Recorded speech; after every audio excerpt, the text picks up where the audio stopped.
Hello everyone, welcome back to 61C. In this lecture, I'm going to teach you about RISC-V instruction formats.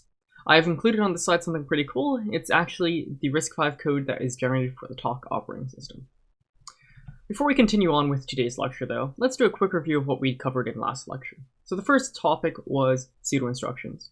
Pseudo instructions are essentially instructions that are not true assembly language instructions, but as in they do not directly translate to something that the CPU understands, but they are something that will translate into a true assembly language instruction, which the CPU does understand.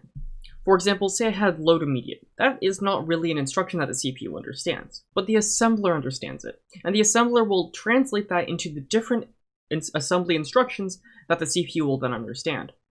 Once again, that load immediate instruction, it basically would allow us to fill in a register with a 32-bit value, which is very handy, and you'll use it quite often. But the thing is we need to break this instruction up into multiple instructions. This is why it's a pseudo instruction. It's because it translates into two different instructions: add upper immediate to load upper immediate, and an addy. Though technically it can just translate to an addy if the number is small enough.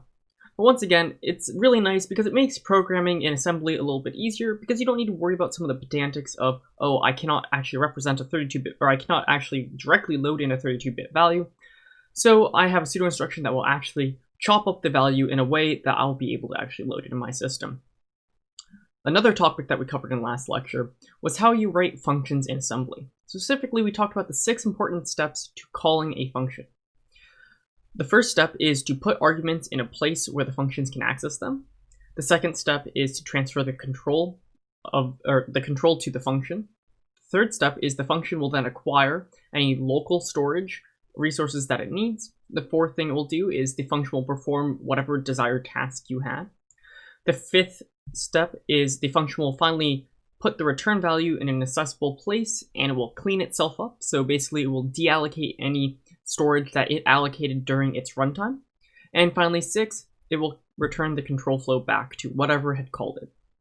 And when I say it cleans itself up, I mean it needs to actually keep track of every time it's allocated stuff, because it needs to make sure that it can deallocate that as well, because it doesn't want to keep around that trash, otherwise whatever called it might not be in the same location. And this actually brings me up to the next concept that we talked about in last lecture, which was calling conventions. Specifically, we talked about caller and callee save registers. So these are a set of registers, essentially, that when I call a function, I need to make sure I save if I'm going to be using them after that function returns. Or if I'm the function that's getting called, I need to make sure that I save those registers before I actually put values to them, because the caller expects me to actually reset those values.